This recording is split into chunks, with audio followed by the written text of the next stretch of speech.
Okay, when you're using quotations, generally you can embed your quotes directly into your paragraphs if they're 4 lines or less. But if they go beyond 4 lines, then you should use indented block quotes. So let's look at each one of these kinds of use of quotes. So first of all, embedded quotes, and then how you punctuate them. So here's a quote. Imagine the provost is talking about this.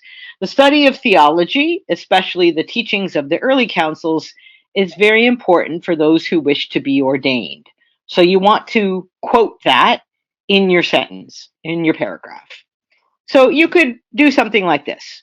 The provost of Queen's College said, colon, and then the quote after that using a capital. Okay. And then you see at the end of the sentence, you put um, close quotes and then the footnote there. And so then the footnote will appear at the bottom of the page. And you could put the reference, the full bibliographic reference, or if it was a conversation or a talk or something. Anyway, you could put the full reference in the footnote at the bottom of the page. Or you could do it something like this. The provost of Queen's College said, with a comma instead of a colon. Now, it's flexible on this. Usually, if you use the colon and you quote from the very beginning of the sentence, you would use the capital T there. If you put a comma, it's kind of open for debate as to whether or not it's suitable to use the capital T at the beginning of the study there. You generally see that in print, so I would say it is acceptable.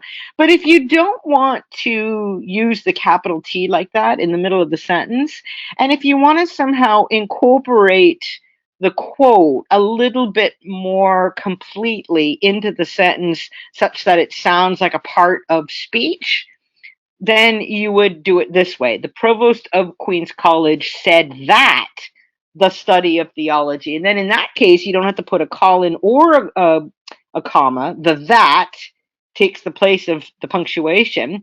And then you would not put the capital. You would actually put the small t in the square brackets. The square brackets means that you, as the writer, have changed the quote in some way. If you wanted to put the small brackets with the T in the second example as well, you could do that. But in the first example, if you use the colon, then always use the capital for that one. Okay.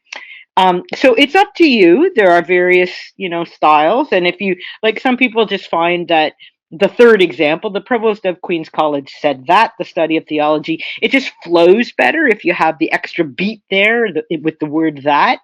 But it's really up to you. Okay, you could also do it this way. The provost of Queen's College said that, again, the study of theology, especially the teachings of the early councils, is very important, close quote, for would-be priests. So instead of saying for those who wish to be ordained, you could put for would-be priests, or for that matter, for deacons too, for would-be clergy, maybe you could say. But so in that case, you put the close quote not at the end of the sentence, but at the end of the quote, and you put the footnote immediately after the close quote. Okay. Now, if you also wanted to add something more to the footnote, you might put the footnote right at the end of the sentence, but generally speaking, you would put it right at the end of the quote. And then same kind of thing here. The provost of Queen's College said that now maybe you didn't want to add that part, especially the teaching of the early councils. You wanted to leave that out, so you would put an ellipsis there. So the provost of Queen's College said that the study of theology, and then you've cut out that clause. So ellipsis shows that you've cut something out of the sentence. Is very important, close quote, for would-be priests. Just make sure that whatever you have used, which is direct words, all of that is within the quotation marks. Or you could break it up. You could actually break the quote up. So this would be an example of that. The provost of Queen's College believes that it is very important for those who wish to be ordained. So that's part of the actual quote. to study theology, especially the teachings of the early council. So basically, what you've done there is you've taken the original quote, broken it into two pieces, and rearranged it within your sentence, mixed in with your own words. And you see how both parts of the quote are within their own quotation marks there. But you don't have the footnote at the end of each one. You have the footnote only at the end of the sentence as a whole, right? Only at the end of the second quote. Now, if you do it that way, you have to be a little bit careful, because as soon as you start taking bits of a quote and putting it into a sentence of your own structure, there is the danger that you might slightly change the meaning of what's being said. So just make sure that you have not in any way changed the meaning of what's being said. In this quote, the meaning has not been changed at all. But if you take bits and put it in another sentence, it may in fact change the meaning just a little bit. Okay, now here is something that drives me crazy, quite frankly, a question of punctuation. It is traditional in the Chicago style to finish a quote like this. So the provost of Queens College believes that it is very important for those who wish to be ordained to study theology, especially the teachings of the early councils. And you see the quotation marks is right there at the end of the sentence. That also happens to be the end of um, the second part of the quote. So it goes period, quotation marks, and then footnote. Okay, so now technically speaking, the original quote. Okay, let's go back to the original quote that you've taken that from. Up at the top there, the study of theology, especially the teachings of the early councils, comma, is very important for those who wish to be ordained. So in the original quote, the word councils is not at the end of the sentence. Okay, so you've basically rearranged in this sentence the quotes, you've rearranged the pieces of the quote so that councils is at the end of the sentence. But here it is standard practice in the Chicago style to nevertheless put the punctuation inside the quotation marks, even though technically speaking, I mean, it seems like a small point, but it's actually going to become very insignificant in a minute, and you'll see why. The period, which is after councils, is not actually part of the quote, because councils is not at the end of the sentence in the original sentence, in the original quote. Okay. But it is standard practice in the Chicago style to put the punctuation and then to put the quotation marks. So it would be rather like the difference between the first example and the second example there. The first example, so the example that's actually in the quote, so right here, is proper style within the Chicago style. It would be a little bit more accurate to do it this way: quotation marks first, close quote marks first, then the punctuation, because that period, remember, is not really part of the original quote, and then to put the footnote, or close quotation, footnote immediately after the quote, and then the period. Okay? So either one of these two examples, and especially this one here, is actually more precise, more accurate, you might say, than this example. But this is nevertheless standard practice. Why? Because it looks better. You know, just typographically, this looks better than these two, even though these two are more precise. Okay. Now, that it doesn't really seem to be a big deal. You might say, well, you know, who cares? Well, it is important, because if ever you're writing for a journal, for example, an article, you want to publish an article for a journal and they follow the Chicago style, they'll make you do the punctuation this way.